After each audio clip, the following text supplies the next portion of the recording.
So for those of you who have been watching the channel for a while, you may have noticed that I am a big fan of science fiction that ranges from Star Wars to Battlestar Galactica to Stargate to, in this particular case, Star Trek. Now, New Horizons is a mod available for Stellaris, and it is one of the most ambitious projects that I have seen since the Song of Fire of Ice mod for Crusader Kings. It is incredibly impressive for the stage that it's currently in. It's currently in 0.9, and it's even in an alpha release. It's not even on beta yet. So I thought by myself, you know what, let's take a look at this mod and see what is available within the confines of this, because it is quite impressive to see the work that's been put into this, and it's definitely a labor of love, and I can definitely appreciate that.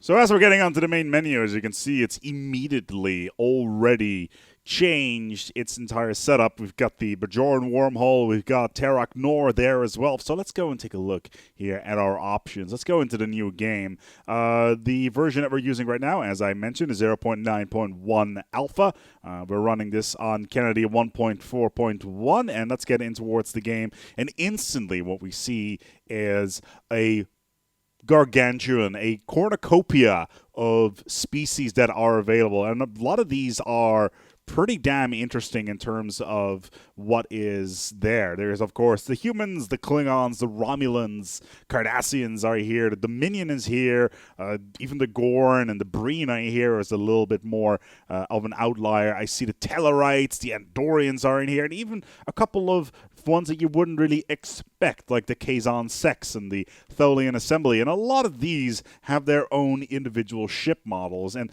some of these are incredibly impressive, especially the United Earth ones, or as the Federation. There are some classes in here that really stand out to me. For instance, we've got the Curry class. Now, the Curry class from the show, it only appears in one episode, and the fact that it is in there, it is effectively a kit bash from the Frankenstein, if anything else.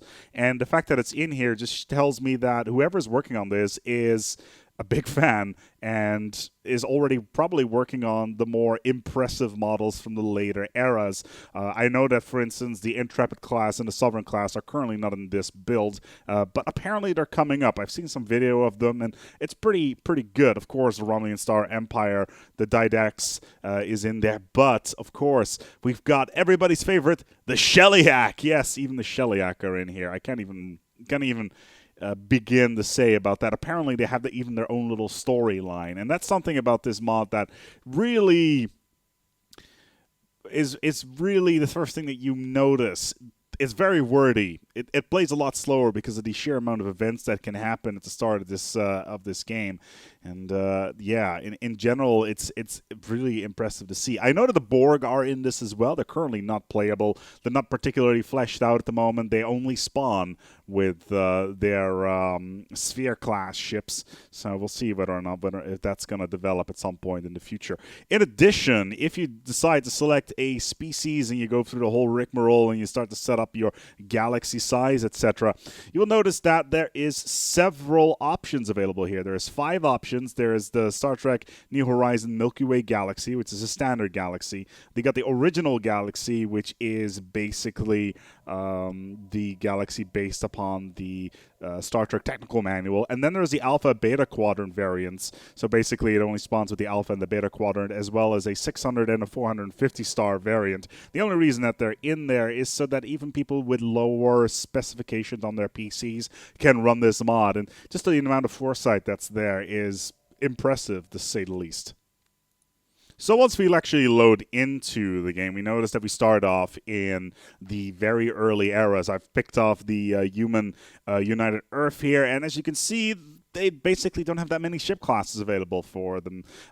Obviously, normally in Stellaris, you would unlock ship classes over a period of time based on, your corvettes, your cruisers, etc. However, considering the amount of ships available in here and certain ships falling under different sizes, you may wonder, why don't I have access to some of these ship designs? Well, that's because the game uses what is called a era system.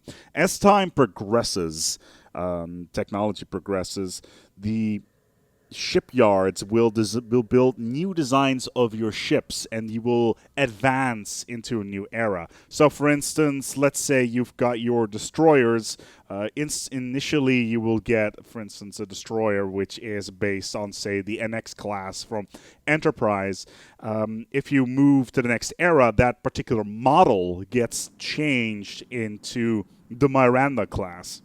And then you get access to the cruiser, which is then also the Constitution class, and then eventually the Battle Cruiser, which is the Excelsior class, and the aforementioned Shelley class, and then the battleship eventually the next era, which is the Galaxy class. Now, a lot of these have little sub-mods available for them, and right now, not a lot of them have individual models for them. It's kind of like how you would do in Stellaris, where you have a separate module on the front of your ship, and it would change the look of your ship. However, as it looks like right now, we're going to see a lot more different classes available in the future. So, for instance, a battleship design at some point could be the Galaxy X, for instance, or a standard Galaxy, or a Nebula class, or anything along those lines. So there's quite a lot of wriggle room there in the future. I know that there is quite a lot of work being done right now on a lot of these classes. And just to illustrate on how many particular models are in the game right now, there's over 250 unique models in the game as it is, and they're all over every single ship class, which is 6. So originally we get 4. They've added 2 additional ship classes. There's the Battle Cruiser, and I think it is the Escort that has been added as well, and that's only going to get more expansive over time. Like I said, this mod has not been in development for a particularly long time, as the game has not been out for a particularly long time. If you've ever been playing any of the Sins of a Solar Empire mods, Armada 3, that mod has been in development for years, and it looks better and better. I'm expecting a similar approach here as well. Then there is the tech tree, which is apparently a work in progress. The tech tree has over 700 new technologies, 700 techs.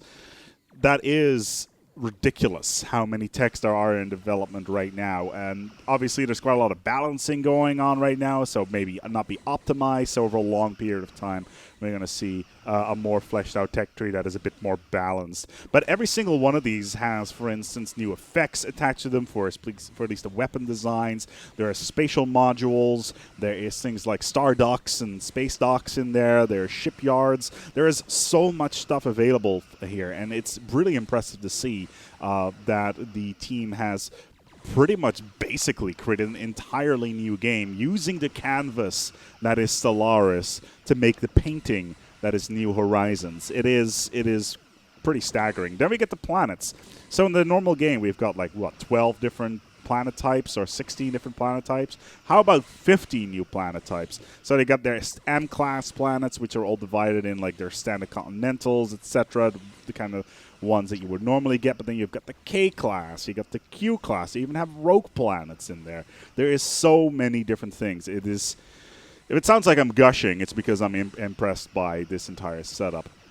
Then we have music. I cannot have you listen to the music, sadly, because I do not want to be hit by a copyright claim on this channel. But there is quite a lot of music in here that is been inspired by the Star Trek music of the various TV shows. So it's quite impressive. Of course, you've probably already heard the GUI sounds with the standard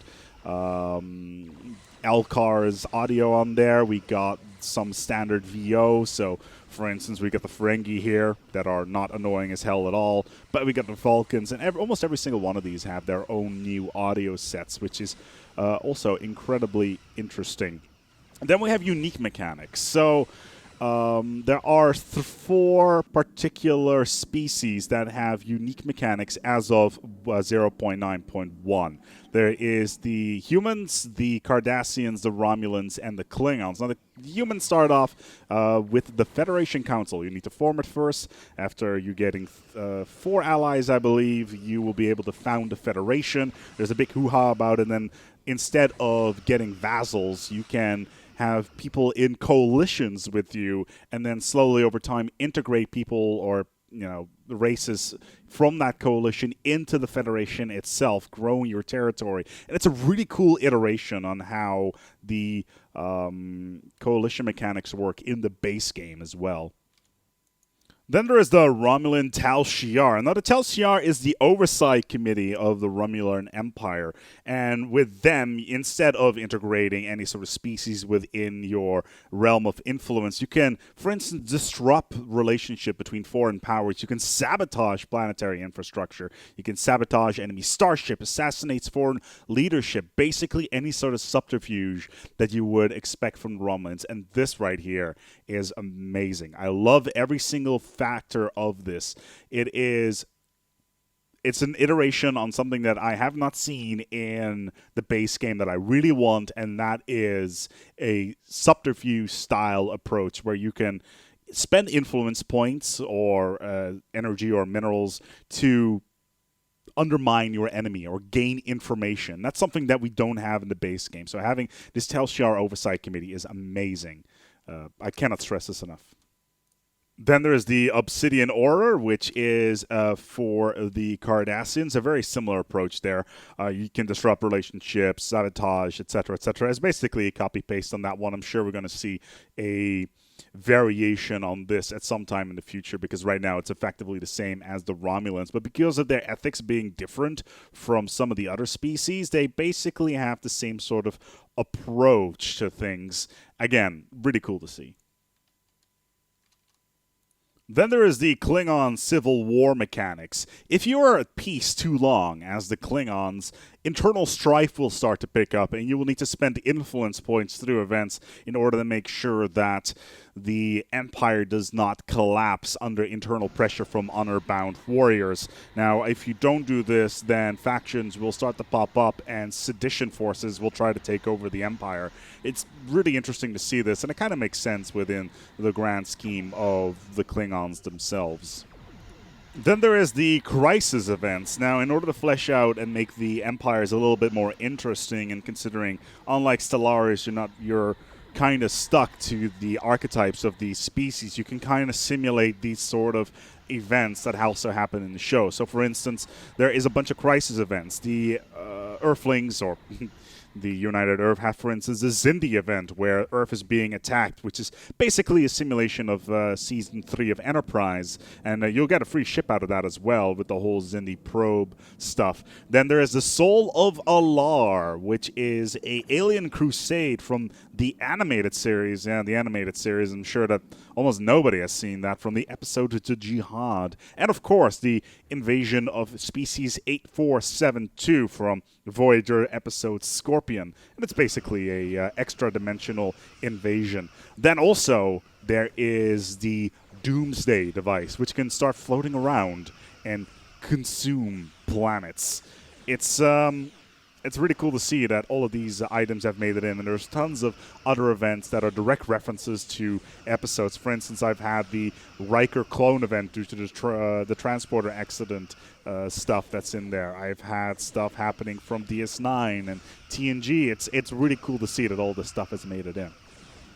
So where do we go from here? It's 0.9 right now. The next one is mostly going to be 0.9.5. What are we going to see? Well, we're going to see improved Federation mechanics. I've been talking to the devs, and they're like, yeah, this is what we're going to do next. So we're going to see unique member bonuses for the members of federations. So whether or not you're playing as the Vulcans or the Andorians and the Tellarites, they're going to add unique bonuses to the Federation. There's going to be founding stories for the Vulcans, the Andorians, and the Tellarites as well. Then there is going to be the addition of what is called hero ships, which is unique leaders that are stuck to a certain ship that can go on special missions for diplomacy, trade, and military. So think of your Galaxy 1701D with Picard attached to it, that sort of thing, or Kirk with a Constitution class, and you'll have access to these, and they can go on to unique missions that are being presented to you. There's going to be a complete revamp of the Borg. They're going to have cubes attached to them, as right now they only have spheres, and a little birdie showed me one of the models that we can expect from the Borg. Yes, that's pretty sexy stuff right there. Finally, we're going to see some higher resolution graphics, as the developers have found out how to add much higher resolutions to the ships, so be sure to look at those Aztec designs on top of your Federation ships, and as well as some of the other ones. But that will be it for now. Yeah, New Horizons, a incredibly ambitious mod, and I think it's one of the best mods on the Steam Workshop right now. It is not like the Star Wars mod, which is basically just a reskin of current of existing models with some effects added to them. This is a full-on event-driven community experience, and I highly suggest you go and grab it from the Steam Workshop and have some fun with it. Not only is it well designed, it is also incredibly well visualized. Until next time, take good care of yourselves and each other.